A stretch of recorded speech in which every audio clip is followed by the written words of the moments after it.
샬롬, 주일 채플에 오신 여러분을 환영하고 축복합니다. 요즘에 메시지를 많이 듣고 집회를 찾아가면 돌아가자, 회복하자, 부흥하자라는 얘기를 많이 듣습니다.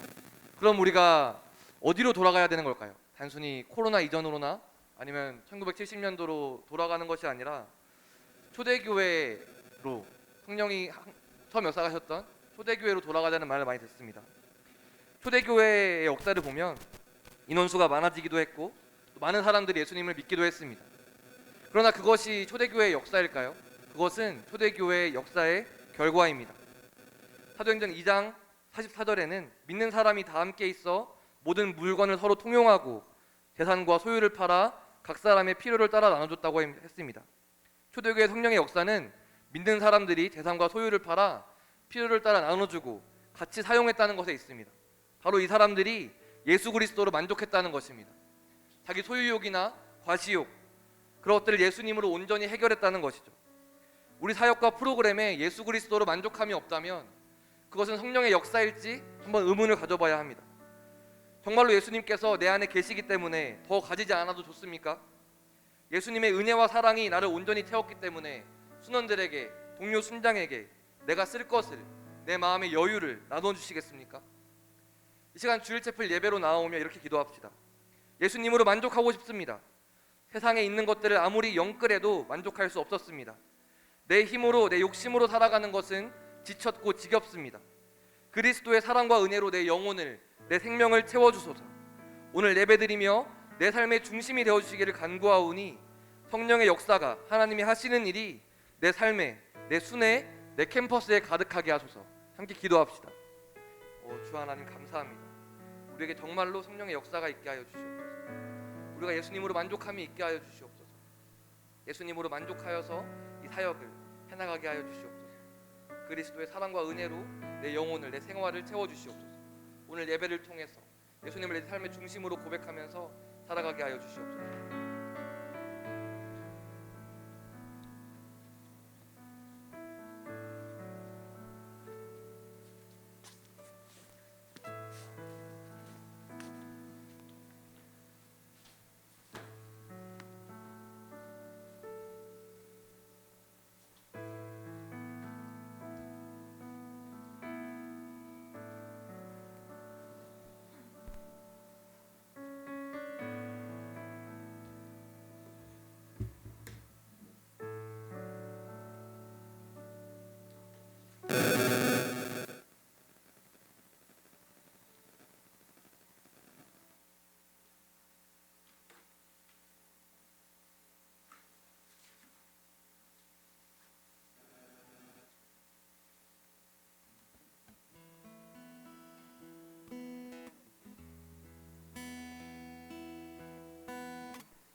우리들의 모든 마음 모아 예수 그리스도의 이름으로 기도드립니다. 아멘. 샬롬, 반갑습니다. 우리 모든 주일채플 시민들, 예배에 나오신 모든 분들을 환영하고 축복합니다. 우리 함께 우리 주변 지체들에게 오늘도 샬롬으로 한번 인사해 봅시다. 샬롬. 반갑습니다. 샬롬. 네, 우리 시작할 때 좀 이상한 소리가 났죠. 그래서 외계에서 난 소리는 아니고요. 그 건반에 조금 문제가 있었던 것 같습니다.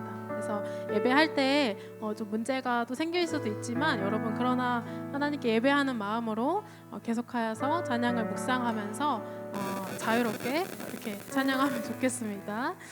네, 오늘 함께 또 찬양을 준비하면서 또 예배를 준비하면서 한 주간 또 하나님께서 참 빛이라는 그 말씀을 주셨던 것 같습니다. 그래서 찬양을 좀 준비하면서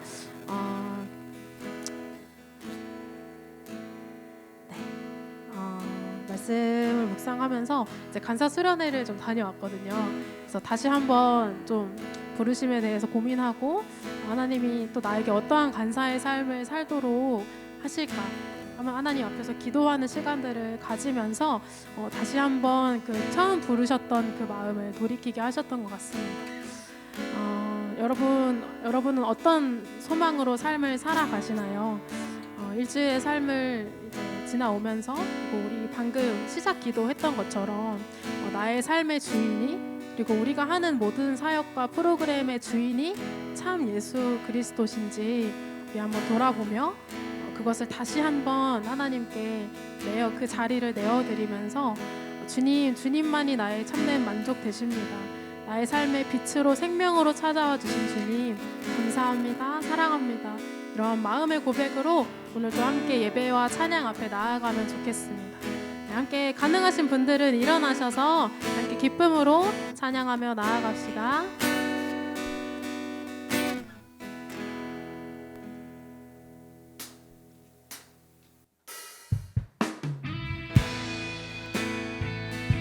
내 생명 되시고 내 참빛 되신 주님, 우리 함께 주님의 이름을 찬양하며 나아갑니다. 우리의 인생의 동반자 되어주시고 우리의 인생을 이끌어주시는 주님, 주님의 이름을 이 시간 함께 감사와 기쁨으로 함께 찬양하며 나아갑시다.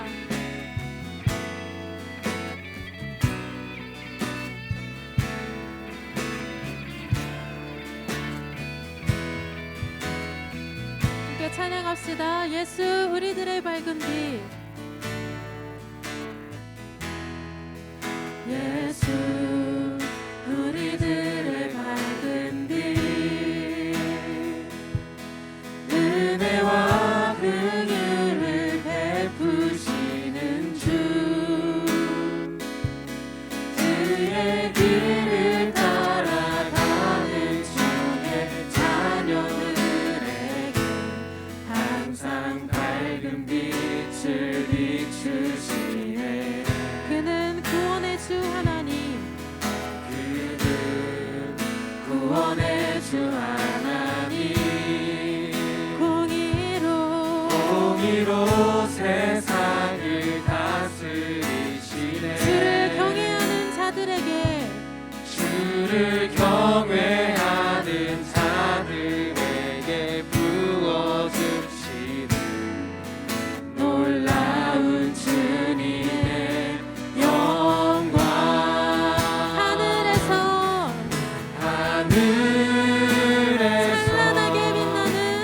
찬란하게 빛나는 주의 영광, 이 땅에 오셨네.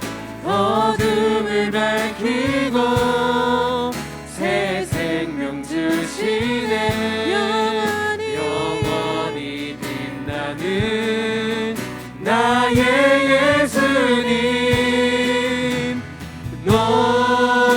높이 영광과 찬양 받으실 그 이름 경배합니다.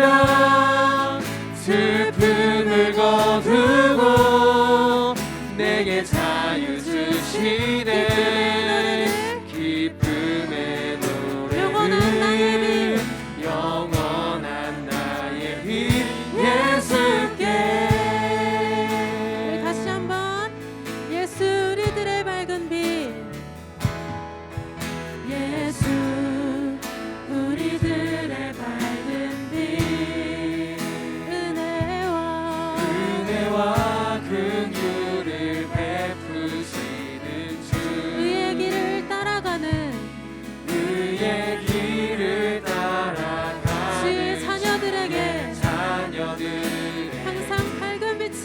주십니다. 밝은 빛을 네. 비추시네. 그는 구원의 주 하나님, 그는 구원의 주 하나님. 공의로 세상을 다스리시네. 주를 경외하는 자들에게 부어주시는 놀라운 주님의 영광. 하늘에서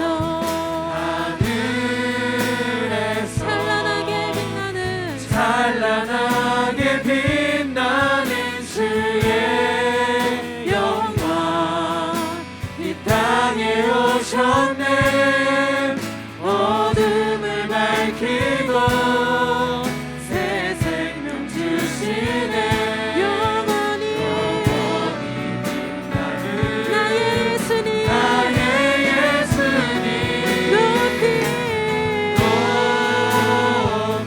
영광과 영광과 찬양 받으실 그 이름 경배합니다. 슬픔을 거두고 내게 자유 주시네. 주시네. 기쁨의 노래를 영원한 다시 한번 예수께 하늘에서 찬란하게 빛나는 찬란하게 빛나는 주의 영광. 이 땅에 오셨네. 어둠을 밝히고 새 생명 주시네. 영원히 빛나는 나의 예수님. 높이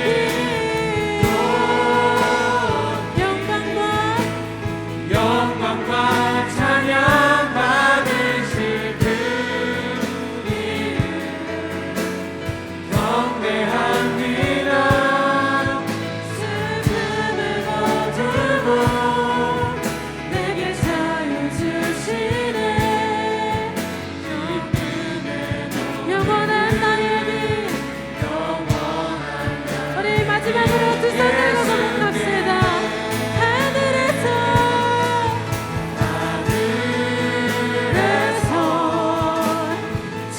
찬란하게 빛나는 주의 영광. 이 땅에 오셨네. 어둠을 밝히고 새 생명 주시네. 주시네. 영원히 나의 예수님. 높이 영광과 찬양 영광과 찬양 받으신 그 이름 경배합니다. 경배합니다. 슬픔을 거두고 슬픔을 우리에게 자유 주시는 내게 자유 주시네. 영원한 나의 빛, 우리의 빛 되신 예수 그리스도 주님의 이름 찬양합니다. 할렐루야. 네, 시간 함께 주님의 높여 이름 높여 찬양합시다. 하나님, 주님 나의 인생 가운데 찾아와 주시니 감사합니다. 주님 나의 삶 속에 인도하여 주시고 빛되어 주셔서 어둠 속에 있는 나를 주님의 이름으로 건져 주시니 감사합니다. 우리 각자의 고백으로 주님의 이름 높여드리며 나아갑니다. 할렐루야. 주님 찬양합니다.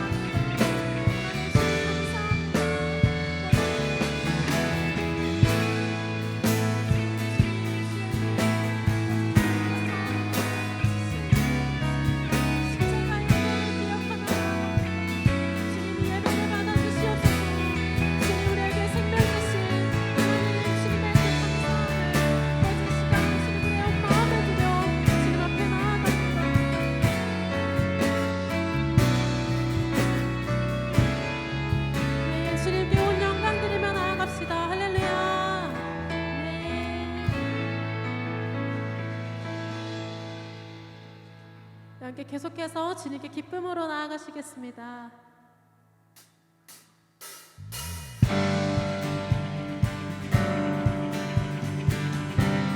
머리 위로 손 올려서 함께 박수 치며 주님의 이름 찬양합시다.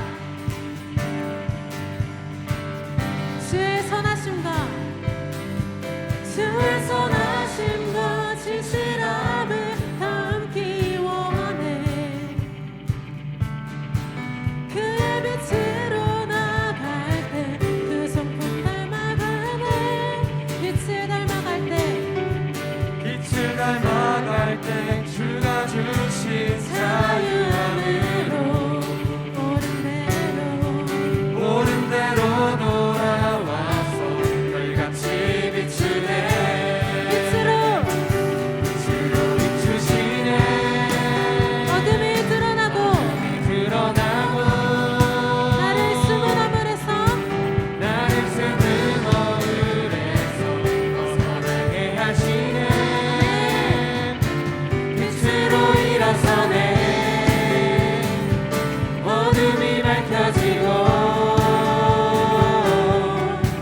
빛 대신 우리 주와 그 생명길 가네. 다시 한번 주의 선하심과 진실함을 담기 원해. 그의 빛으로 나갈 때 그의 빛으로 나갈 때 그 성품 닮아가네. 빛을 닮아갈 때 빛을 닮아갈 때 주가 주신 자유함으로 옳은 대로 돌아와서 옳은 대로 돌아와서 별같이 잠깐 비추네. 빛으로 비추시네. 빛으로 비추시네. 어둠이 드러나고 나를 숨은 허물에서 벗어나게 하시네. 빛으로 일어서네. 빛으로 일어서네. 어둠이 밝혀지고 빛 대신 우리 주와 그 생명길 가네.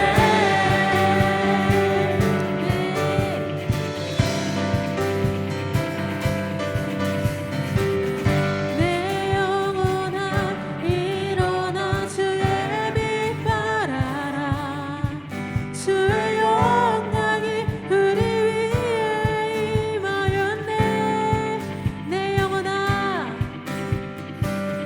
내 영혼아 일어나 주의 빛 발하라. 주의 영광이 우리 우리 위에 영혼에게 선포하며 임하였네. 다시 고백합시다. 내 영혼아 내 영혼아 일어나 주의 빛 발하라. 주의 영광이 우리 위에 임하였네. 내 영혼아 내 영혼아 일어나 주의 빛 발하라.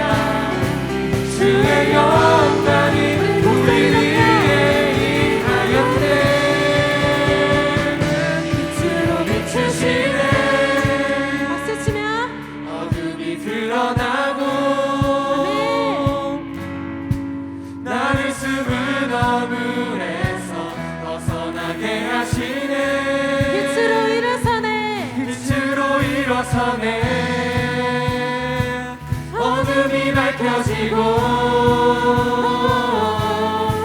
빛 대신 우리 주와 그 생명길 가네. 우리 목소리로 빛으로 비추시네. 어둠이 드러나고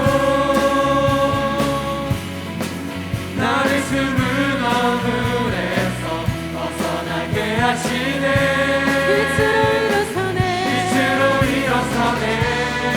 어둠이 밝혀지고 어둠이 밝혀지고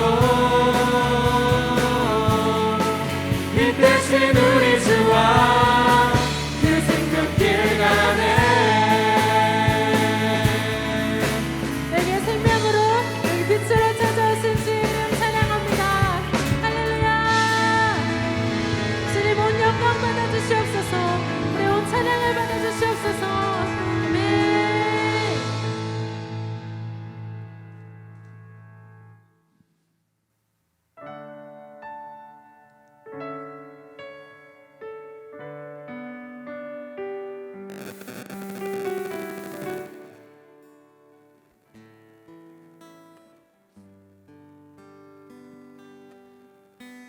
사랑이 나를 숨쉬게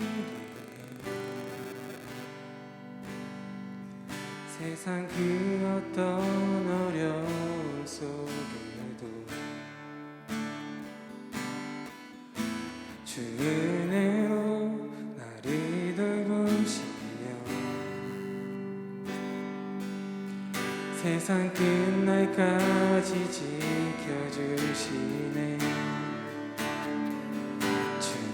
주님만이 내 아픔 아시며 주님만이 내 맘 어루만지네.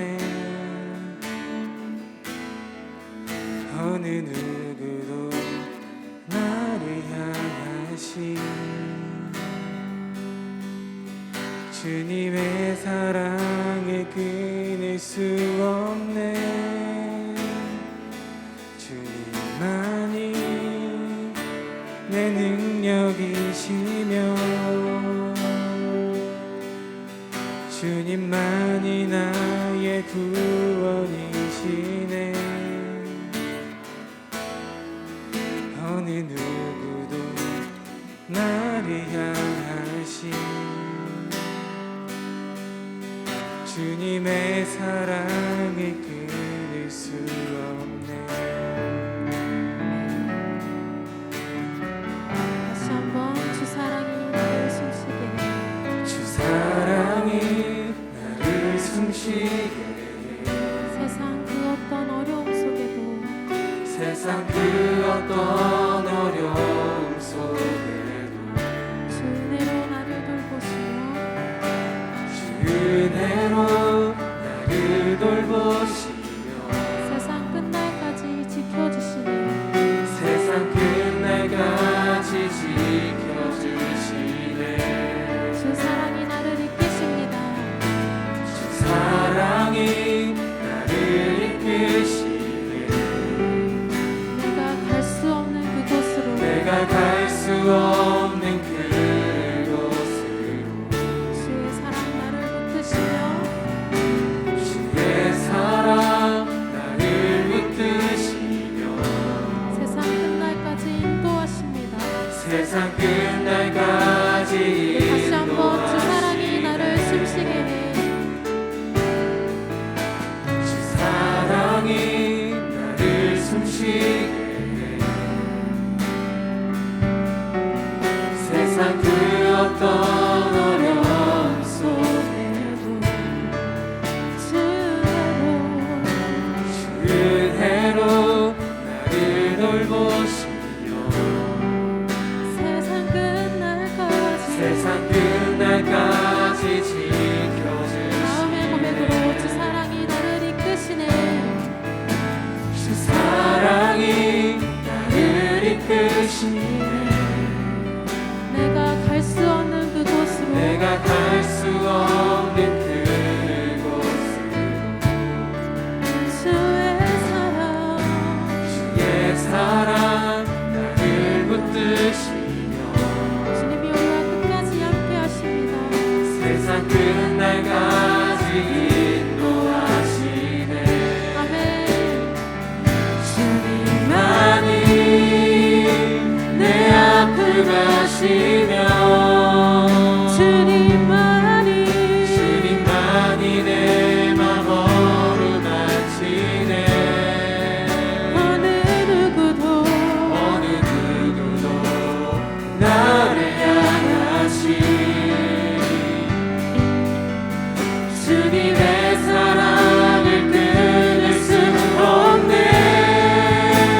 주님의 사랑을 끊을 수 없네.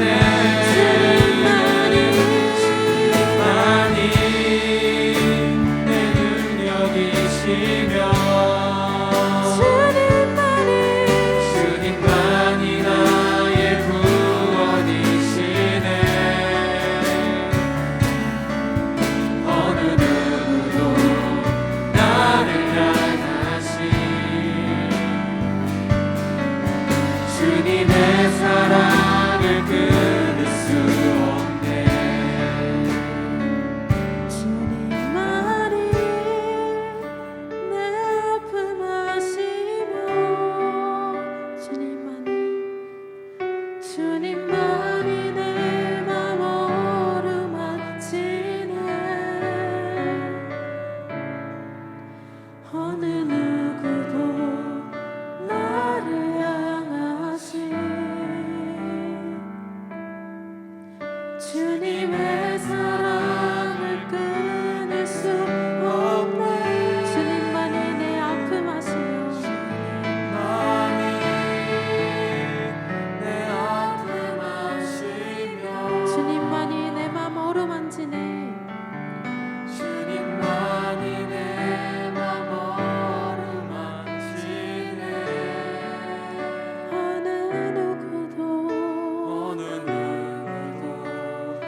나를 향하신 주님의 사랑을 끊을 수 없네. 주님만이 내 능력이시며 주님만이 나의 구원이시네. 어느 누구도 나를 향하신 주님의 사랑을 끊을 수 없네. 어느 누구도 나를 향하신 주님의 사랑을 끊을 수 어느 무엇도 나를 향한 어느 무엇도 나를 향하신 주님의 사랑을 끊을 수 없네.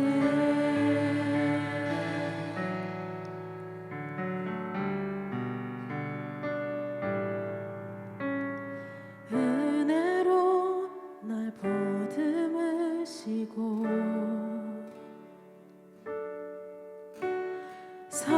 사랑으로 감싸주셔도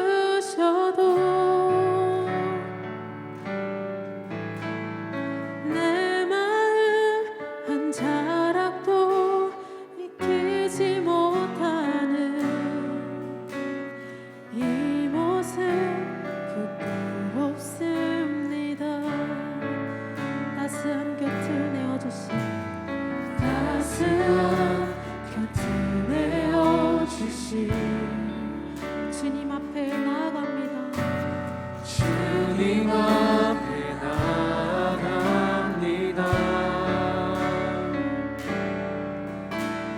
표현 못할 긍휼로 나를 붙드시는 주 이름만 바라봅니다. 매일 마주한 슬픔을 견뎌나가며 주 예수의 마음을 닮아가네. 두려운 걸음마다 주가 동행하니 주를 지하며 오늘을 걷네. 주의 신실한 소망을 깊이 담으며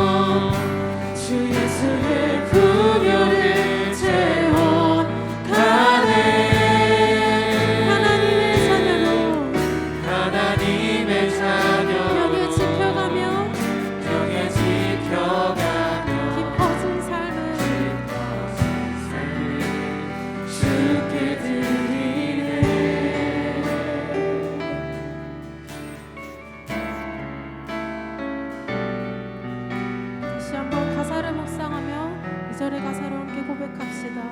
따스한 곁을 내어주신 따스한 곁을 내어주신 주님 앞에 나아갑니다. 표현 못할 그 길로 나를 붙드시는 붙드시 주님의 이름만 붙들며 나아갑니다. 함께 고백합시다.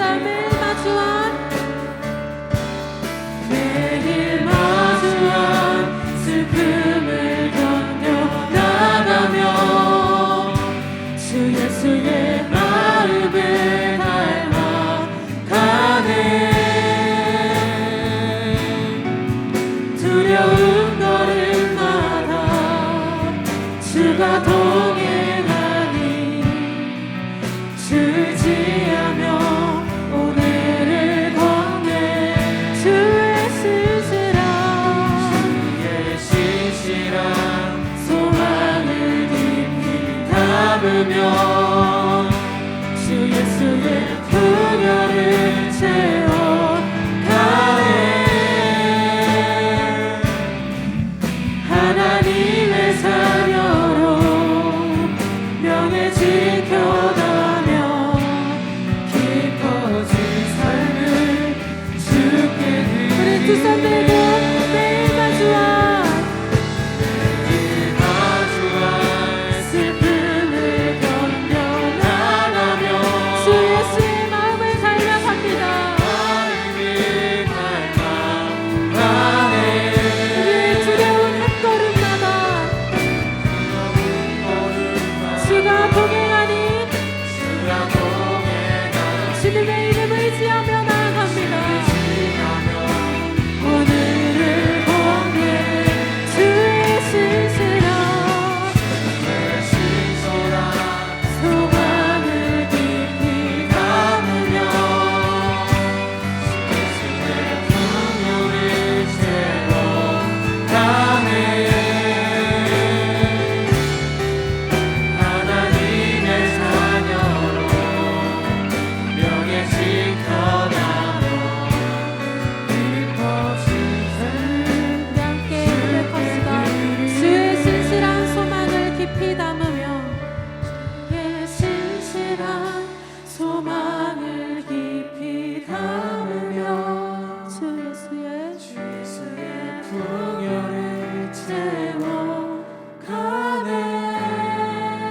하나님의 자녀로 하나님의 자녀로 명예 지켜가며 깊어진 삶을 주께 드리네. 하나님의 자녀로 하나님의 자녀로 명예 지켜가며 깊어진 삶을 주께 드리네. 아멘. 이 시간 함께 기도하며 예배에 나아갑시다. 하나님, 일주일간의 그 삶을 주님 예배 앞에 들고 나아갑니다.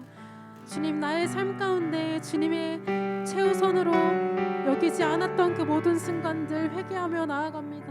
주님, 나의 마음 가운데 다시 깊이 임재하여 주셔서 생명 되시고 빛 되신 주님의 그 능력이 나의 삶에 거하게 하여 주셔서 주님을 사랑하는 그 삶의 고백이 매일마다 흘러 넘치는 우리의 일상이 될 수 있게 해달라고 시간 함께 고백하면 좋겠습니다. 함께 찬양의 가사처럼 하나님의 자녀로 주님의 명예 지켜가며 깊어진 삶을 주님께 드리게 해달라고 이 시간 함께 여러분 각자의 마음의 고백으로 함께 고백하며 기도하며 나아가도록 하겠습니다. 함께 기도합시다.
사랑이 많으신 하나님 아버지, 늘 우리와 함께 동행하여 주시고 주의 뜻을 분별함으로 삶의 예배자로 살아가게 하신 은혜를 베풀어 주신 하나님을 찬양하며 경배드립니다. 오늘도 저희에게 복된 주일을 허락하여 주시고 함께 모여 주님을 찬양하고 예배 드릴 수 있게 해주심에 참으로 감사드립니다. 지난 한 주간 지었던 죄를 고백합니다. 우리가 알게 모르게 지은 죄가 있다면 이 시간 주님 앞에 내려놓고 온전히 예배 자리로 나아가길 원합니다. 하나님과 친밀하기보다는 세상을 사랑했던 저희의 모습을 용서하여 주시고 주의 크신 긍휼로 우리 죄를 덮어주시길 간절히 원합니다. 서울 지구의 모든 캠퍼스를 위해 기도합니다. 하나된 마음으로 지상명령 성취를 위해 끊임없이 달려가는 공동체가 되게 하시고 각 캠퍼스에서 그리고 서울 곳곳에서 언약의 통로로 귀하게 사용하여 주시옵소서. 또한 귀한 순장 순원들이 세상의 유혹에 흔들리지 않고 청년의 때에 창조주 하나님을 알아 믿음으로 견고히 서게 하시옵소서. 특히 시험 기간을 보내고 있는 이때에 성공을 앞세우기보다는 거룩을 앞세워 하나님의 영광을 위해 살아가는 것이 진정한 승리임을 알고 살아가게 하옵소서. 이번 주에 있을 서울지구 연합체플을 위해 기도합니다. 많은 지체들이 하나님을 사모하는 마음으로 예배자리에 나와 하나님의 역사하심을 경험하는 예배가 되길 소원합니다. 우리가 하나님께서 원하시는 일꾼으로 하나님의 때를 기다림을 통해 무너진 캠퍼스가 다시 세워지고 10만의 다음 세대가 세워질 것을 믿습니다. 다음으로 나라와 민족을 위해 기도합니다. 이 나라, 이 민족이 하나님을 경외하며 주님 앞에 겸손히 서기를 원합니다. 사회 곳곳에 미움, 다투, 시기, 질투 등이 만연해 있는 가운데 모든 일의 주관자이신 하나님만이 유일한 구세주임을 깨닫고 하나님께 의지하게 하시옵소서.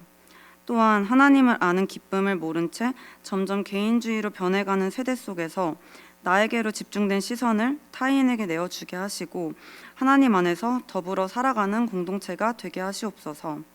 하나님의 은혜로 세워진 이 나라가 믿음으로 더욱 성장하여 영적인 만족감이 풍성한 나라로 거듭하게 하여 주시옵소서. 마지막으로 오늘 예배를 위해 기도합니다. 예배를 드리는 순간이 가장 귀하고 값진 시간임을 고백합니다.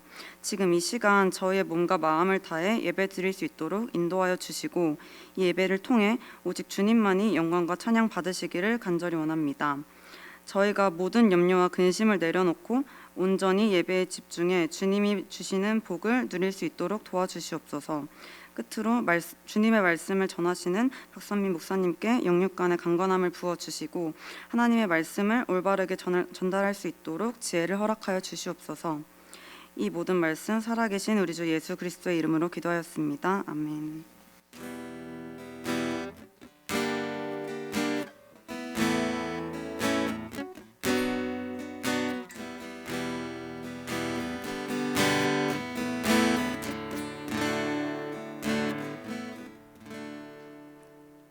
말씀 봉독하겠습니다. 내게 말하라. 율법 아래에 있고자 하는 자들아, 율법을 듣지 못하였느냐? 기록된 바 아브라함에게 두 아들이 있으니 하나는 여종에게서 하나는 자유 있는 여자에게서 낳다 하였으며 여종에게서는 육체를 따라 낳고 자유 있는 여자에게서는 약속으로 말미암았느니라. 이것은 비유니 이 여자들은 두 언약이라. 하나는 신의 산으로부터 종을 낳은 자니 곧 하갈이라. 이 하갈은 아라비아에 있는 신의 산으로서 지금 있는 예루살렘과 같은 곳이니 그가 그 자녀들과 더불어 종 노릇하고 오직 위에 있는 예루살렘은 자유자니 곧 우리 어머니라. 기록된 바 잉태하지 못한 자여 즐거워하라. 상고를 모르는 자여 소리질러 외치라. 이는 홀로 사는 자의 자녀가 남편 있는 자의 자녀보다 많음이라 하였으니 형제들아 너희는 이삭과 같이 약속의 자녀라. 그러나 그때 육체를 따라 난 자가 성령을 따라 난 자를 박해한 것 같이 이제도 그러하도다. 그러나 성경이 무엇을 말하느냐? 여종과 그 아들을 내쫓으라. 여종이 아들이 자유 있는 여자의 아들과 더불어 유업을 얻지 못하리라 하였느니라. 그런즉 형제들아 우리는 여종의 자녀가 아니요 자유 있는 여자의 자녀니라. 그리스도께서 우리를 자유롭게 하려고 자유를 주셨으니 그러므로 굳건하게 서서 다시는 종의 멍에를 매지 말라. 아멘. 샬롬. 네, 시험 끝난 사람들도 있고 지금 진행되는 상황인 사람들도 있는 걸로 들었습니다. 항상 저는 그렇게 생각을 합니다. 뿌리만큼 거둔다. 근데 실질적으로 뿌리만큼 거두는 게요, 세상에서는 일어나지가 않아요. 그래서 늘 주님께 기도할 때, 주님, 제가 뿌린 만큼 바로 그만큼 온전히 거둘 수 있게 하여 주시옵소서라고 하는 게 굉장히 좋은 기독교인의 저는 기도라고 생각을 합니다. 오늘 말씀은요, 지난주에 계속적으로 제가 전도서 하나, 또 거기랑 또 비교될 수 있는 그런 말씀 하나 골라가지고 계속적으로 하고 있습니다. 지난번에는 전도서에서 특별히 어떤 부분을 봤었냐면 역사의 의미가 있는가라고 하는 것. 세상에서 보면은 참 많은 철학들이 역사, 그 중에서도 이 고통이라고 하는 것이 더해진 그 역사 속에 그것의 의미를 찾으려고 했지만 거기서는 답이 없는 거예요. 결국은 두 개가 핵심적인 것이었죠. 성경에서는 바로 뭐냐면은 역사에는 심판자가 있다. 궁극적으로 거기에는 불의가 의로 분명하게 정죄되고 그 다음에 판단되는 그런 순간이 온다라고 하는 거고, 어떻게 보면 오늘 이제 초점을 맞추고자 하는 더 중요한 것 한 가지가 있습니다. 바로 뭐냐면 역사는 그냥 흘러가지 않는다. 역사는 하나님은 어떤 분이냐면 바로 사랑이신 하나님께서 지혜를 가지고 그 두 개, 사랑과 지혜로서 역사를 끌고 가고 계신다. 오늘은 한 걸음을 더 들어가 봅니다. 뭐냐면은 그 역사를 끌고 가시는 것이 단순한 거대한, 경제학으로 말하면 이 거시경제라는 말이 있죠. 매크로한, 그런 매크로스코픽한 그런 면만이 아니고 하나님께서는 굉장히 마이크로스코픽하게, 미세하게 역사를 끌고 가고 계신다. 뭐냐면 우리들의 삶에 있어서도 마찬가지라고 하는 겁니다. 사실은 갈라디아서 오늘 읽은 부분은 어떻게 보면은 맨 처음에 딱 읽었을 때 이게 무슨 말이야 라고 하는 느끼는 부분이에요. 이게 도대체 뭔 말을 사도 바울이 하려고 이렇게 하느냐. 그런데 여러분들이 그 원래 두 여인과 연결된, 하갈이라고 하는 여인하고 사라라고 하는 두 여인과 연결해서 하나님께서 어떻게 간섭하셨고 그들을 인도하셨고 그들의 섬세한 역사가 그걸로 끝나는 것이 아니고 우리랑 연결된 비유로 거대한 역사 속에 그 두 사람의 케이스를 활용해 가지고 우리한테 굉장히 중요한 원리를 가르쳐주고 계세요. 그렇기 때문에 저는 우리가 이 역사라는 것을 봤을 때 미세하게 역사하시는 하나님의 섬세한 손길이 있는가 하면은 그 섬세한 손길들이 마치 모든 퍼즐들이 맞춰가지고 거대한 역사의 강을 또 흐르게 만드시는 그런 매크로적인 요소가 함께 존재한다. 그거를 함께 우리가 보고자 합니다. 자, 그럼 어디를 보셔야 되냐면 하갈을 보시려면은 창세기 16장으로 가보셔야 돼요. 창세기 16장은 사실 여기에 보면 여러분들이 그 당시의 배경을 굉장히 알아야지만 이것을 갖다 이해할 수가 있습니다. 특별히 자매들은 굉장히 기분 나쁠 수 있는 그런 구절들이 많이 나옵니다. 성경이 그렇다는 게 아니고 그 당시 문화가 그랬다는 거예요. 여러분들이 그 문화를 가지고 잘 보실 필요가 있습니다. 자, 16장 1절을 한번 보시면 이렇게 시작을 합니다. 아브람 아래 사례는 돼 있는데 여러분 보면 아브람 사례 이거 좀 개의치 않으셨으면 좋겠어요. 왜냐하면 17장 가면 이름이 다 바뀌어요. 아브람이 아브라함으로, 사례가 사라로. 뭐냐면 그냥 조그만 아버지였는데 거대한 민족의 아버지, 조그만 엄마였는데 거대한 자녀들의 어머니, 그런 의미로 살짝 더해지기 때문에 그냥 그건 약간 무시하고 보는 게 중요합니다. 여기서 보면 이 말이 나옵니다. 사라는 출산하지 못하였다. 이건 뭐냐면요, 그 당시의 문화로 봤을 때 한마디로 말하면 이겁니다. 여자의 가치가 없었다는 겁니다. 여자로서 역할을 못했다. 그 당시에 여자의 가장 중요한 역할은 뭐였습니까? 가족을 갖다가 대를 잇는 거였어요. 우리도 과거엔 그랬었습니다. 남자는 뭡니까? 부양을 해야 되고 지켜줘야 되는 것이 남자를 향한 그 당시의 사람들의 기대였다면 여자도 마찬가지였습니다. 근데 여러분들이 이 배경이 있죠. 출산하지 못해요. 근데 그 다음에 애굽 한 여종이 있으니 그한테, 그러니까 사라한테 한 여종이 있으니 애굽 사람이요 이름은 하갈이라라고 되어 있습니다. 지금 여러분들이 창세기를 읽어오시다 보면은 최소한 하나님께서 아브라함한테 2번을 약속하세요. 뭐냐면 13장 같은 경우에도 12장 같은 경우에도 뭐냐면 너를 통해서 거대한 민족을 이끌겠고 너를 통해서 너의 자손들을 통해서 은혜를 받을 것이다, 축복을 받을 것이다 하는 약속을 합니다. 그리고 15장 바로 전장에서는요 이렇게 얘기합니다. 그래서 자기 종, 자기가 늙었기 때문에 내 종을 통해 가지고 입양을 해서 되어야 되나 보다 그래 가지고 하려고 그랬더니 하나님께서 뭐라고 말씀하시냐면 아니다, 네 몸에서 날짜가 네 상속자가 된다라고 얘기를 하십니다. 그게 15장 4절에 나와요. 최소한 2번을 얘기했습니다. 여러분, 그런 가운데서 아브라함이 누구한테 그 얘기를 했을까요? 전 최소한 사라한테는 그 얘기를 했을 것 같아요. 우리가 애는 없어. 그런데 하나님께서 약속을 하셨어. 우리 자녀들을 통해서 복을 주신대. 그것도 내 몸에서 날 아이래. 내가 늙었지만 그 일이 가능하대. 두 사람한테만 얘기했을까 하면 다른 사람한테 얘기 안 했을 것 같아요. 왜냐하면 정신 나갔다 그럴 거 아니에요. 지금 나이가 조금 이따 보시면 80이 넘었거든요. 그러니까 지금 그런 상황 속에서 그 얘기를 하다 보니까 사라는요 마음이 굉장히 복잡했을 거예요. 그러니까 사라가 한 옵션이 바로 뭡니까? 이렇게 얘기합니다. 사라가 아브라함에게 이르되 여호와께서 내 출산을 허락하지 아니하셨으니, 무슨 말입니까? 하나님께서 나를 축복하지 않았다는 거예요. 그렇기 때문에 말하건대 내 여종에게 들어가라, 내가 혹 그로 말미암아 자녀를 얻을까 하노라 하매, 그러니까 하나님의 약속이 그것을 통해서 진행이 되게 하자라고 하는 인간적인 노력을 가지고 얘기하면서 접근을 가지고 얘기합니다. 그랬더니 흥미로운 표현이 나옵니다. 여러분 밑줄을 한번 거놓으실 필요가 있어요. 아브라함이 사라의 말을 들으니라, 우리는 그냥 들었다라고 되어 있지만 이 의미가 뭐냐면요, 지금까지는 하나님의 얘기를 들었는데 이때는 이 부인의 얘기를 들었다는 거예요. 여기서 들었다는 게 그냥 들었다는 게 아니고 그것을 듣고 그거를 좇기로 결정했다라고 하는 거예요. 하나님의 약속보다는 오히려 이 여인의 그 제안을 갖다가 거기에 동의했다라고 하는 의미가 여기에 있습니다. 그래가지고 아브라함 사례가 그러니까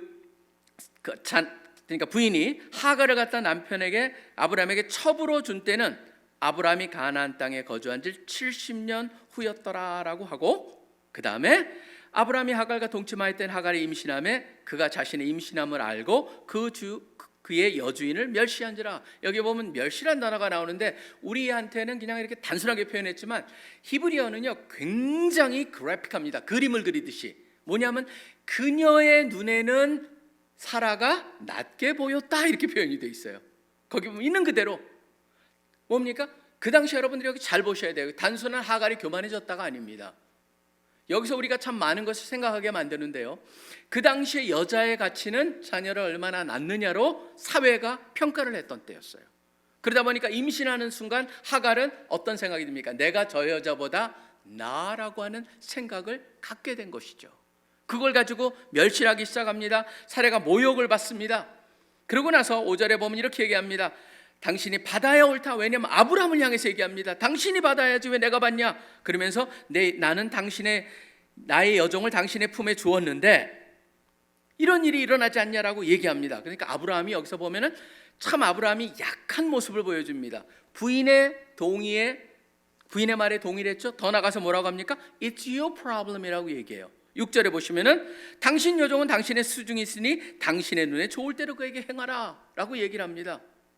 그랬더니 사례가 하갈을 어떻게 합니까? 학대하기 시작을 합니다. 학대하기 시작을 하니까 지금 하갈이 사례 앞에서 도망을 합니다. 흥미로운 것은 그 다음에 나타납니다. 7절부터 보시면은 여호와의 사자라는 표현이 나옵니다. 여러분 보시면 여호와의 사자가 그냥 단순한 천사라고 보면 굉장히 곤란합니다. 왜냐하면 조금 있다가 하갈의 표현에도 나오고 나중에 사라의 표현에도 나오고 나중에 출애굽에 가보면은 모세 표현에도 나오는데 바로 가장 정확한 건 긴 얘기를 제가 짧게 말한다면은 구약에 나타나신 예수 그리스도예요.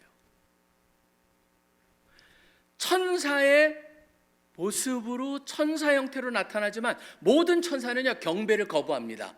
근데 여기에 나오는 여호와의 사자라고 하는 여호와의 사자란 이름으로 되어 있는 이 천사는 천사라 표현이 되어 있지만 예배를 허락을 해요. 그건 뭐냐면 특별하신 분이라는 거예요.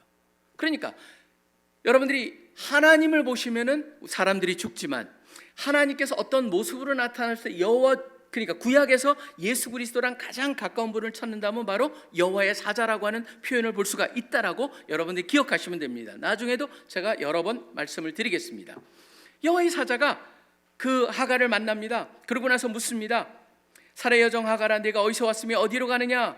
그랬더니 내 여주인 사례를 피하여 도망가나이다. 그랬더니 여호와 사자가 그에게 이르되 네 주인에게 돌아가서 그 수하에 복종하라. 돌아가라.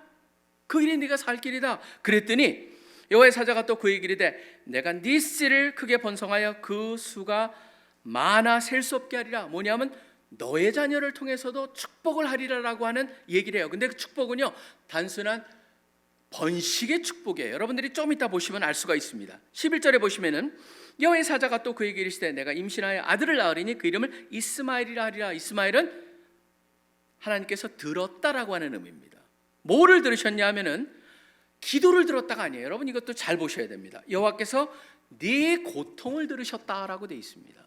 여러분 보시면 영어에서도 번역이 어떻게 되냐면 너의 outcry 그걸 갖다가 heard 했다라고 해요. heard of라는 표현을 쓰지 않습니다. heard of는 뭡니까? I hear of it. 그거 뭐예요? 다른 사람이 나한테 말해줘서 알았다는 거예요. 여기서는 뭐냐면 I heard it. 내가 직접 들었다는 거예요. 그러니까 여기서 하나님의 특성 하나를 보여주십니다. 뭡니까? 섬세하게 역사하신 하나님. 그거는요, 이 하갈의 고통의 부르짖음도 들으셨다는 거예요. 우리의 마음속의 신음소리도 들으시는 하나님이라는 것을 마이크로스코픽하게 굉장히 미세하게 보여줘요. 그러고 나서 약속합니다. 그 내 고통을 들으셨음이라 그러고 축복을 하는데 네가 아들을 낳았는데 그가 사람 중에 들나귀 같이 되리니라고 되어 있습니다. 여러분 보시면요, 여기에 나오는 표현은 뭐 들나귀 같이 그의 손이 모든 사람을 치겠고 모든 사람의 손을 그를 칠 것이며 그가 모든 형제와 대항하여 살리라. 뭡니까? 트러블 메이커예요. 어떻게 보면요, 어디나 싸움을 해요. 여러분 이거는요 어떻게 보면 예상된 겁니다. 여러분 이제 보시면 어떤 사람이 가끔 그런 얘기를 합니다. 거기 성경에 보면 하나님께서 일부 다처제를 허락하셨잖아. 여러분 허락하셨다는 것이 하나도 없어요. 성경에 일부 다처제가 케이스가 나와요. 근데 그때마다 뭡니까? 다 불행해요. 예배가 하나도 없어요. 여기서도 뭡니까? 첩에서 나온 아들은 나중에 이사가고 14살 차이가 나는데 벌써 거기에도 항상 뭡니까? 열등의식. 그게 있을 수밖에 없는 거 그려주고 있어요. 그러다 보니까 우리가 지금은 프로이드가 필요가 없어요. 여기는요, 이런 애들한테는. 지금 그런 상황에서 이 아이는 삐뚤어질 수밖에 없어요. 그 얘기를 실질적으로 하고 있어요. 근데 흥미로운 것은 바로 13절입니다. 하갈이 자기에게 이르신 여호와의 이름을 뭐라고 하냐면 나를 살피시는 하나님이라 하였으니 이는 내가 어떻게 여기서 나를 살피시는 하나님을 배웠는고. 지금 누구예요? 그 천사를 갖다 뭐라고 불렀습니까? 주의 여호와의 사자를 하나님이라고 말하고 있잖아요. 지금 이건 무슨 말이냐면 나를 보고 계시는 하나님을 내가 보았다라고 얘기를 하는 거예요. 하나님이 그의 하갈 앞에 나타나셔서 하갈로 하여금 약속을 하시면서 하니까 하갈이 용기를 얻어서 사라한테로 돌아갑니다. 그러고 나서 아들을 낳았으니 이스마엘을 낳았다. 그리고 16절에 보면 드디어 아브라함이 이 이스마엘을 낳았을 때가 86세라고 하는 그 얘기가 나옵니다. 사실 저는요, 여기에 먼저 우리가 하갈의 초점을 맞추는 건 뭐냐면 하나님께서는 섬세하게 우리의 고통까지도 들으시고 우리의 고통은요 우리뿐만 아닙니다. 모든 사람의 고통까지도 알고 듣고 알고 계시는 분이라고 하는 것을 여기서 분명하게 보여줍니다. 그 다음에 여러분들이 봐야 될 건 어딜까요? 바로 이제 사라의 얘기로 넘어갑니다. 사라의 얘기로 넘어가면 18장으로 한번 가보시기 바랍니다. 18장도 우리가 자세히 들여다보셔야 됩니다. 왜냐하면 이것을 이해할 때만이 나중에 갈라디아를 갖다가 왜 갈라디아에서 4장에서 하갈 얘기랑 사라 얘기를 이해할 수가 있습니다. 왜 그 얘기를 하냐? 사라를 갖습니다. 사라 얘기를 하는데 드디어 아브라함한테만 2번 얘기하셨던 하나님, 그리고 먼저 하갈에게 먼저 나타나셨던 하나님이 드디어 사라한테 나타나십니다.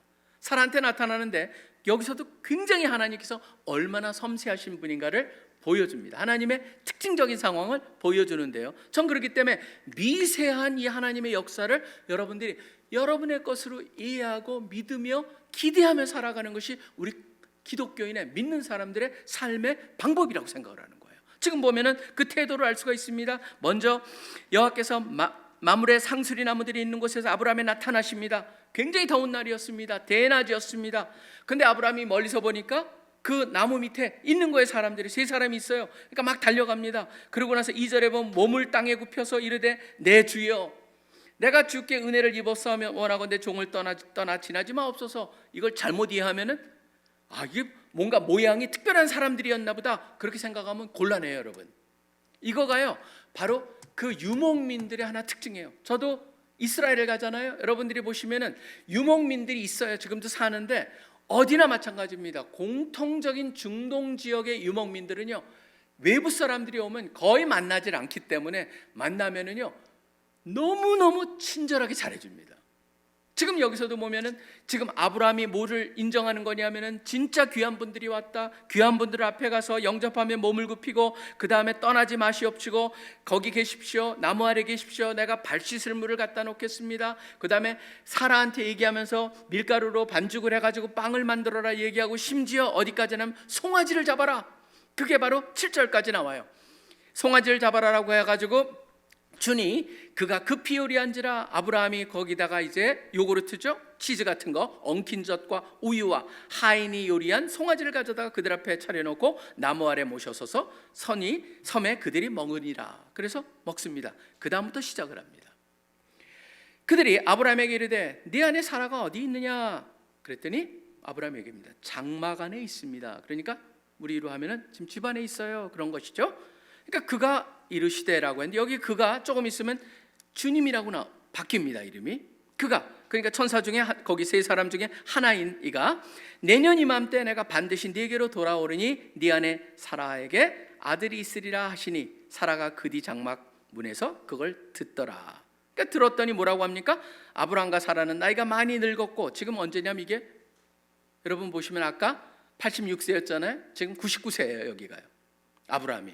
그러니까 그 늙었고 사라에게는 여성의 생리가 끊어지니라. 그러니까 임신할 수 있는 생물학적으로 불가능한 상태인데 그때 사라가 속으로 웃습니다. 웃고 이르되 내가 노쇠하였고 내 주인도 늙었으나 내가 무슨 즐거움이 있으리요.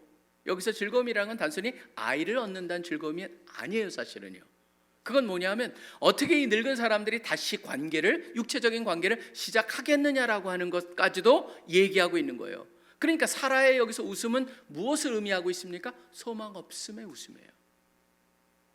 그러니까 여러분 보시면 사람이 그 웃음이라고 하는 게 두 종류가 있잖아요. 늘 보면 말도 안 돼 라고 하는 기가 찬 웃음, 그런 웃음을 갖다가 사라는 웃고 있는 것이죠. 속안으로 조용히. 근데 그것도 하나님이 여기서 다 알고 계세요. 지금 그 다음에 보면 사라가 속으로 웃고 이래 내가 그렇게 즐거움이 있으리요 그랬더니 그 다음에 13절에 뭡니까?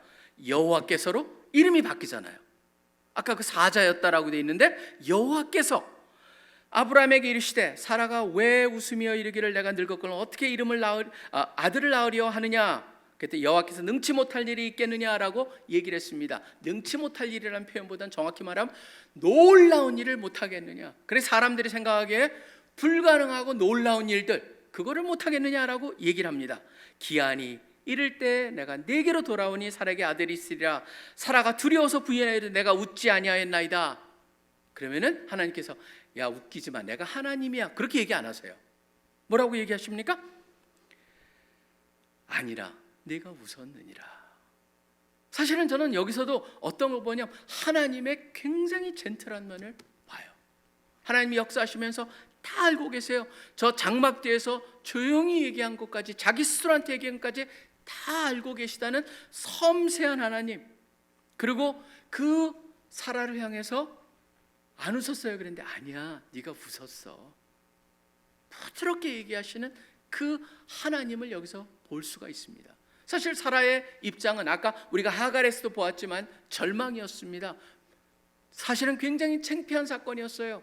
그런데 하나님께서 여기서 보면 중요한 것들 몇 개 중요한 단어를 줍니다. 하나는 뭐냐면 바로 하나님께 불가능한, 우리한테는 불가능이라고 능하지 못할 일이라고 돼 있지만 저는 wonder한 것, wonderful한 것, 그 다음에 wondrous한 것, 그냥 놀라운 것들을 하나님께서 이룰 능력이 없겠느냐, 그런 것을 기대해라라고 하는 것을 말씀하시고 젠틀하게 그 사라의 믿음 없음과 어떻게 보면은 절망이죠. 여러분 사라의 마음을 갖다가 상상해 보면요, 사라가 이렇게 반응하는 게 지극히 당연한 것이라고 생각을 합니다. 왜냐하면 아브라함 같은 경우에는 지속적으로 그런 얘기를 했겠죠. 와가지고 하나님께서 이 약속을 나한테 2번이나 해주셔서. 그렇지만 사라는 그걸 들을 때마다 어떻게 돼 있습니까? 나는 아무것도 할 수가 없고 나는 완전히 다 망가진 사람인데, 여기 보면은 그런 거잖아요. 그러니까 완전히 더 이상 여자로서의 역할을 할 수가 없는 상황인데 하나님이 약속하셨다는 것 자체가 자기한테는 막 자기의 가슴을 갖다가 찢는 듯한 그런 상황이었을 수 있어요. 그렇기 때문에 하갈이라는 미스테이크도 할 수 있었지만, 또 하나는 여기서도 하나님의 얘기를 들으면서도 그 뒤에 있는 하나님 변장한 그 하나님의 얘기를 들으면서도 속으로 그 말이 되는 말을 해야지라고 얘기했을 수 있다라고 하는 겁니다. 근데 여러분 보시면 21장으로 넘어가 보시면은 드디어 사라가 이삭을 낳습니다. 이삭을 낳으면서 그 이삭이라는 이름에 담긴 그 의미가 바뀌는 것을 볼 수가 있습니다. 21장에 보면 여호와께서 말씀하신 대로 사라에게 행하셨으므로 사라가 임신하고 하나님이 말씀하신 시기가 되어 노년의 아브라함에게 아들을 낳으니 아브라함이 그에게 태어난 아들고 사라가 자기에게 낳은 아들을 이름하여 이삭이라 하였고, 그 아들 이삭이 난 8일 만에 할례를 행하고 그때 태어날 때가 백세라라고 되어 있습니다. 아까랑 14년의 차이가 있는 걸 볼 수가 있죠. 이스마엘과 이삭. 그러고 나서 여기에 보면은 6절에 보면 이게 나옵니다. 사라가 이르되 하나님이 나를 웃게 하시니 듣는 자가 다 나와 함께 웃으리로다. 여기에 웃음이 바뀌었어요. 처음에는 뭐였습니까? 말도 안 되라는 웃음이었죠. 기가 찬 웃음이었죠. 여기선 뭡니까? 기쁨의 웃음으로 바뀐 거예요. 그러면서 또 이르되 사라가 자식을 젖먹이겠다고 누가 아브라함에게 말하였으리요마는 아브라함의 노경에 내가 아들을 낳았도다 하니라. 그러면서 상상을 하게 우리로 만들죠.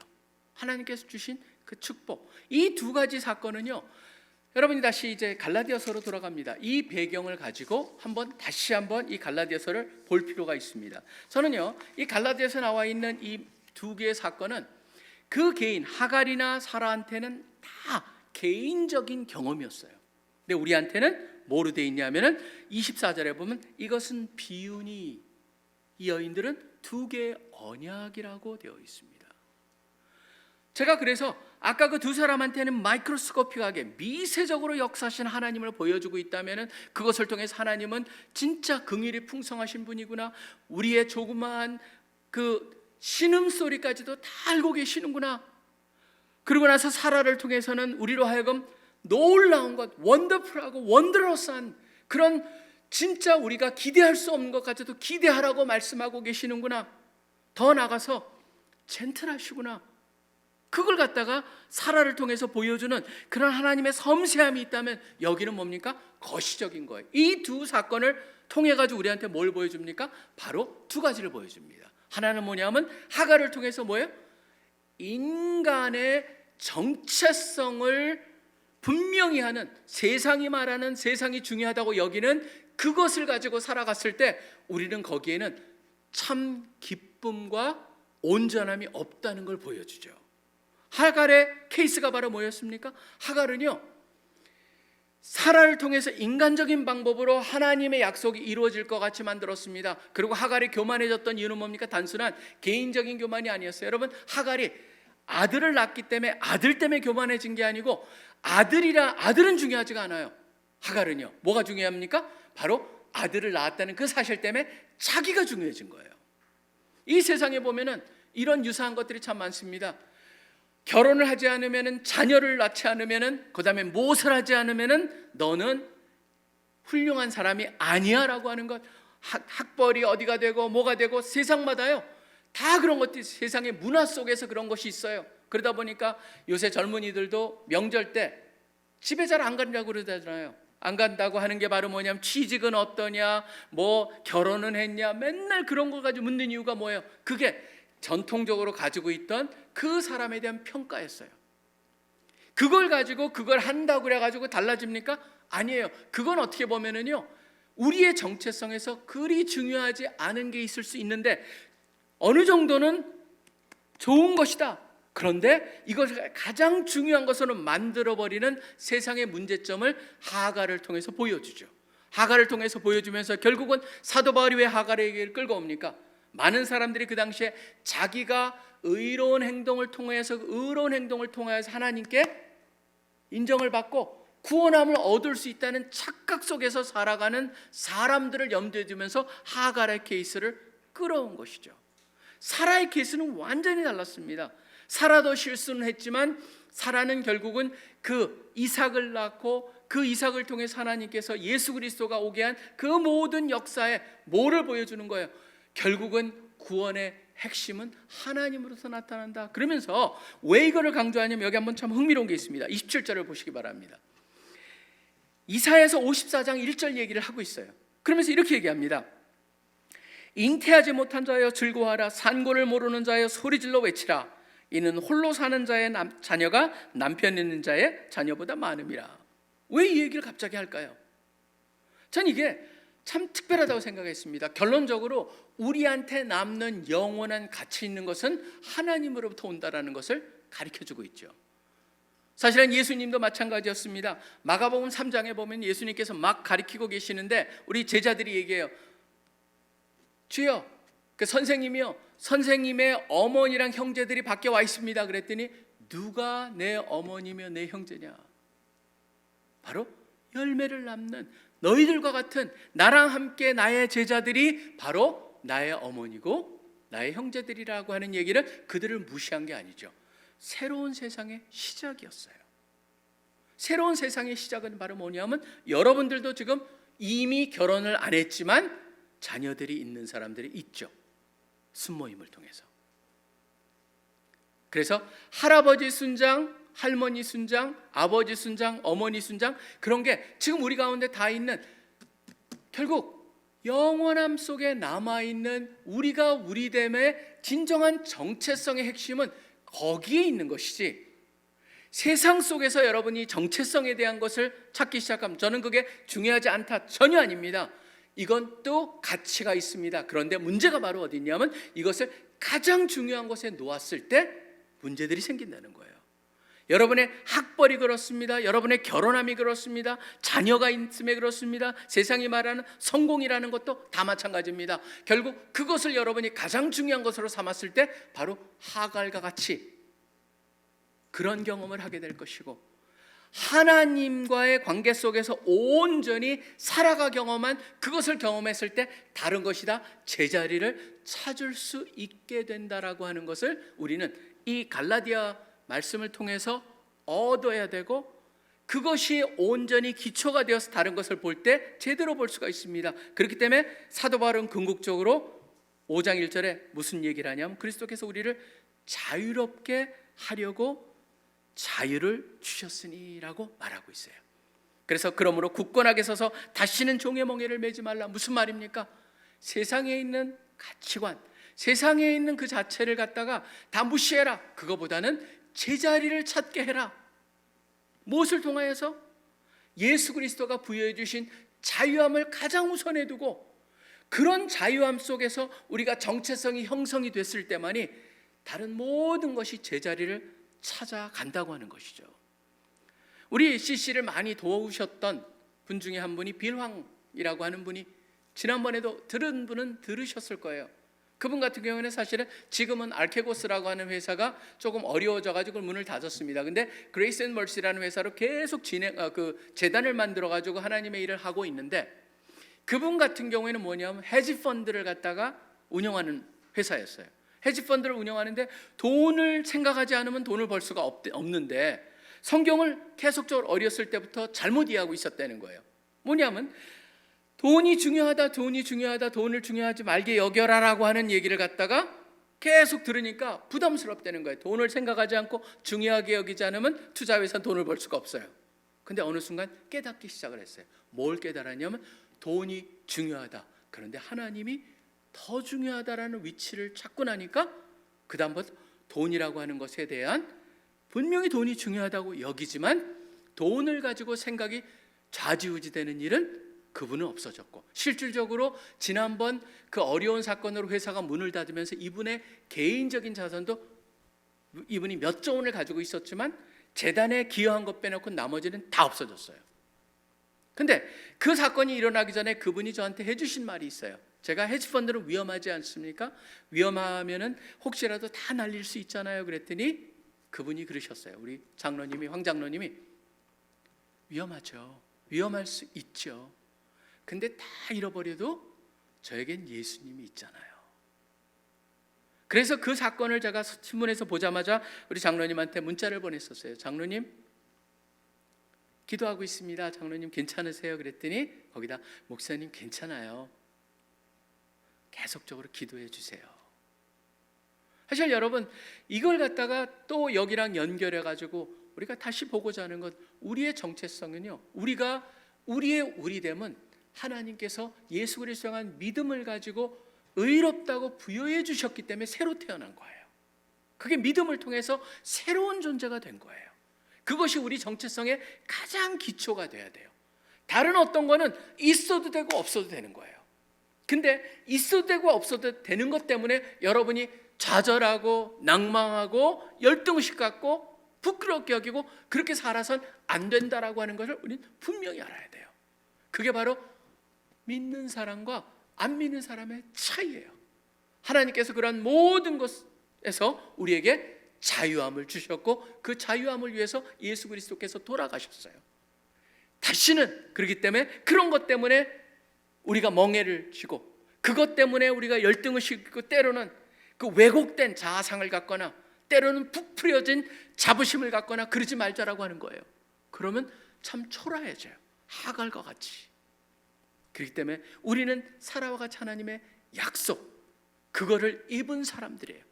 그렇기 때문에 여러분들이 그걸 생각하시면서 여러분 인생을 통해서 수많은 경험을 당할 텐데 가장 기본이 흔들리지 않아서 그 눈으로 매사를 살피고 매사를 판단하고 승리하시는 우리 한 분 한 분 되시기를 간절히 축원합니다. 기도하겠습니다. 하나님 아버지 감사합니다. 예수 그리스도의 십자가의 돌아가심을 통하여서 하나님의 의가 우리에게 부여됐다라고 하는 그 모든 것이 우리가 우리됨, 새로운 존재가 되었다라고 하는 그 모든 것이 우리가 잘난 것이 아니고 우리가 무엇을 가지고 있고 또 우리가 경험했고 또 우리가 무언가를 이루었기 때문에 된 것이 아니고 순수하게 하나님으로부터 온 것, 그것이 우리 모든 정체성의 가장 기본이 되고 가장 소중함이 된다는 것을 오늘 하갈의 얘기와 또 사라의 얘기를 통해서 다시 한번 듣게 하시고 명심하게 하여 주시니 감사합니다. 주님께서 부여해 주신 그 자유함, 그 자유함을 우리가 근거로 진정 예수 그리스도 안에서 주님이 원하시는 그런 자유함을 누리면서 매사에서 참 세상을 바라보고 매사를 바라보고 살 수 있는 우리들 되게 하여 주시옵소서. 감사합니다. 주님을 찬양합니다. 이 모든 기도 예수 그리스도 이름으로 간절히 기도합니다. 아멘.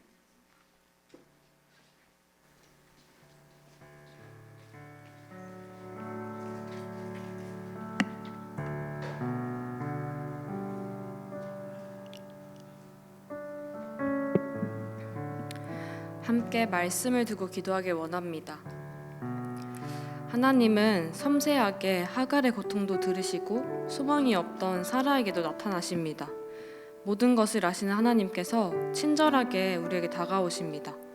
놀라운 일을 행하시는 하나님을 기대하게 하십니다. 하나님께서 하나님의 일하심을 믿고 기대하며 살아갑시다. 참 기쁨과 온전함은 오직 주께 있습니다. 나의 의로움, 나의 행함이 아닌 하나님의 의로움과 하나님의 행하심을 기대합시다. 영원한 가치는 하나님으로부터 오는 것입니다. 우리의 진정한 정체성은 세상에서 찾을 수 없습니다. 세상의 것을 가장 중요한 것으로 삼으면 문제가 생길 수밖에 없습니다. 말씀입니다. 그리스도께서 우리를 자유롭게 하려고 자유를 주셨으니 그러므로 굳건하게 서서 다시는 종의 멍에를 매지 말라. 아멘. 우리의 정체성이 그리스도 안에서 형성되어야 합니다. 그럴 때 모든 것이 제자리를 찾게 됩니다. 세상의 것 때문에 낙심하지 맙시다. 하나님께서 이미 우리를 자유롭게 하시려고 자유를 주셨습니다. 왜곡된 자아성을 경계하고 하나님의 약속을 신뢰하며 나아갑시다. 하나님의 약속을 인간적인 노력으로 성취하려 하지 말고 주께서 부여해 주신 자유함으로 매사를 바라보고 살게 하소서. 들으신 내용을 바탕으로 함께 기도하겠습니다.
살아가기 원합니다. 하나님께서 말씀하십니다. 내가 수고도 아니하였고 재배도 아니하였고 하룻밤에 났다가 하룻밤에 말라버린 이 박넝쿨을 아꼈거든 하물며 이 큰 성읍 니느웨에는 좌우를 분별하지 못하는 자가 12만여 명이요 가축도 많이 있나니 내가 어찌 아끼지 아니하겠느냐. 아멘. 요나는 악행을 많이 저지른 민족이라는 이유로 니느웨 사람들에게 복음을 전하라는 그 하나님의 명령을 회피했습니다. 결국 하나님의 강한 이끄심으로 복음을 대충 전했을 때 니느웨 사람들이 회개하여 구원받는 것을 매우 싫어했습니다. 그래서 하나님은 박넝쿨을 통해 하나님께서 니느웨 사람들을 얼마나 아끼시는지 그 마음을 알게 하셨습니다. 요나처럼 제게도 사랑하지 못하는 사람들이 있습니다. 내가 굳이 복음을 전해야 하나 싶은 그런 사람들이 있습니다. 그러나 1학년 때 만난 선교사님을 통해 새로운 관점을 얻었습니다. 바로 평생 하나님을 들어보지 못하고 죽는 사람들이 있다는 그 사실입니다. 그게 지금 내 주위에 살고 있는 학교 친구들일 수도 있고 저 멀리 이름도 얼굴도 모르는 이방인일 수도 있습니다. 분명한 것은 하나님께서 각자의 마음에 생각나게 하시는 사람들이 있을 것입니다. 전혀 준비되지 않았고 열정도 없던 요나를 하나님께서는 대단하게 사용하셨습니다. 우리는 그저 하나님이 부르실 때 순종으로 나아갑시다. 하나님께서 모든 것을 이루실 것입니다. 이렇게 기도합시다. 주님, 제게도 요나와 같은 못난 마음이 있음을 고백합니다. 주께서 부르실 때도 도망가고 외면했음을 회개합니다. 이제 주님의 말씀에 순종하여 복음을 전하는 일에 동참하기 원합니다. 너무나 부족하여 자주 넘어지지만 주께서 능력과 상황을 허락해 주셔서 복음을 전해야 할 사람들을 알려주시고 하나님의 긍휼한 마음을 닮게 하소서. 담대하게 주만 의지하여 어느 곳에서나 주의 뜻을 따르는 자녀로 살아가게 하소서. 들으신 내용을 바탕으로 함께 기도하겠습니다.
우리가 이 자리에서 함께 기도할 수 있음에 감사합니다. 주 안에서 자유를 누려 세상의 그 멍에를 지지 않게 하소서. 또한 주의 말씀에 순종하여 복음을 전하는 일에 적극적으로 동참하게 하소서. 모두의 마음을 모아 예수님의 이름으로 기도드렸습니다. 아멘.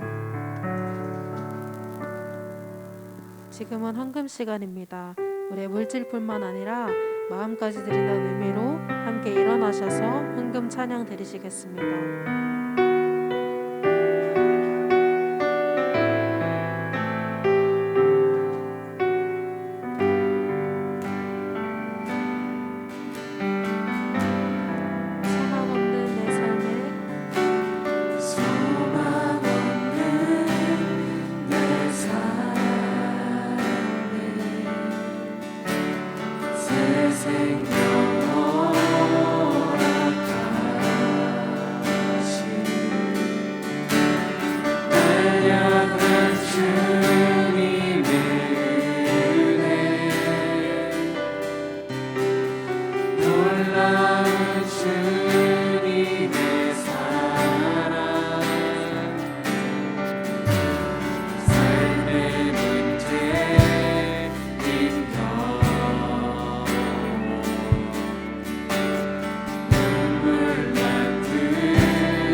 사랑과 지혜로 우리의 삶과 세상의 역사를 이끌고 계시는 하나님 아버지 감사합니다.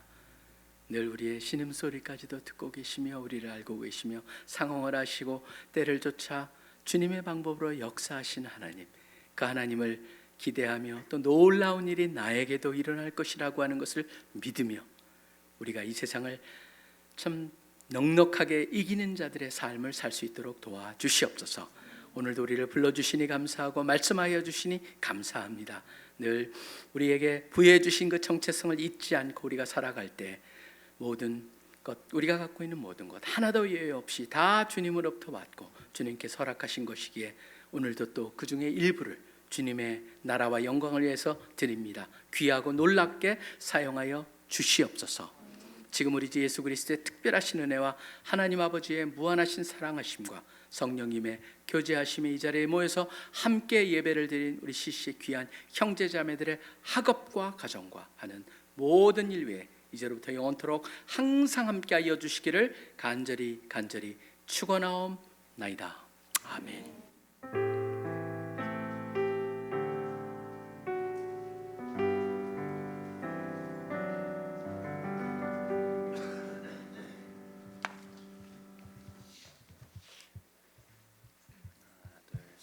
샬롬, 주일 체프로 오신 여러분들을 환영하고 축복합니다. 네, 이 시간은 함께 주일 체플에 처음 오신 분들과 정회원들을 환영하는, 축복하고 환영하는 시간인데요. 특별히 이번 주는 새 친구가 없는 관계로 바로 정회원에 임명되신 분들을 축복하는 시간을 갖도록 하겠습니다. 호명되시는 분들은 자리에서 일어나셔서 함께 자기소개와 또 정회원이 되신 소감 그리고 기도 제목을 함께 나눠주셨으면 좋겠는데요. 서강대 2학번 김재준, 성신여대 2학번 곽예린. 네, 마이크 전달 받으시면 간단한 자기소개와 함께 소감 그리고 기도 제목 나눠주시면 감사드리겠습니다.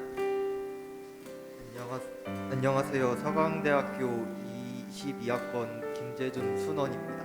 김재준 사랑합니다.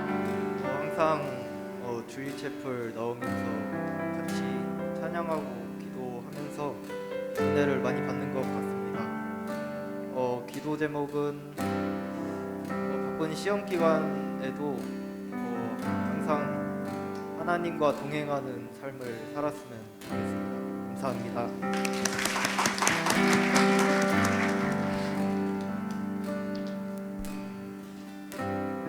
네, 안녕하세요. 저는 성신여대 21학번 곽예림 순원입니다. 곽예림 사랑합니다. 네, 우선 처음 회원이 되어서 이제 주일체플 나오면서 캠퍼스 순장님들이 많이 적응할 수 있도록 도와주셔서 감사하다고 말씀드리고 싶고, 그리고 새 친구 반에서 풍성한 나눔을 할 수 있어서 감사했습니다.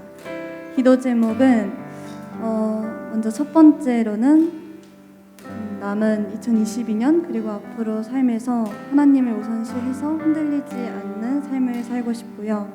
그리고 두 번째는 받은 만큼 이제 받은 은혜를 나눌 수 있는 사람이 되고 싶습니다. 감사합니다. 함께 이번 주 정회원이 되신 분들을 향해 손 뻗으면서 찬양으로 축복했으면 좋겠습니다.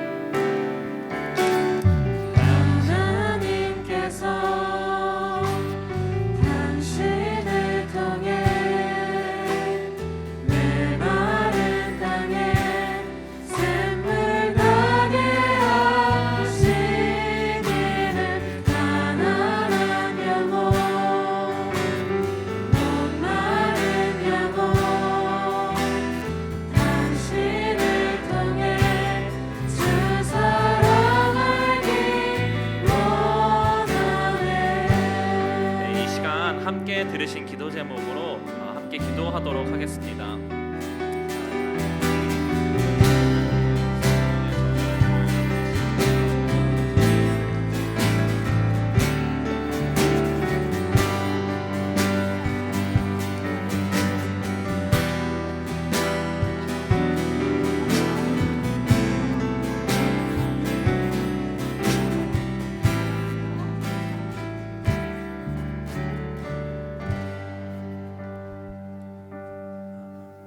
사랑의 하나님 감사합니다. 특별히 이번 주도 2명의 정회원을 저희 주일 채플 가운데 허락하여 주심을 감사드립니다. 바쁜 시험 시간과 또 삶의 현장 가운데서도 주님과 동행하는 삶을 잊지 않고 주님께 받은 사랑을 주위와 또 가족과 또 주변에게 흘려보낼 수 있는 그런 주일 채플 순장 순원들이 될 수 있도록 허락하여 주시옵소서. 감사드리며 예수님의 이름으로 기도드렸습니다.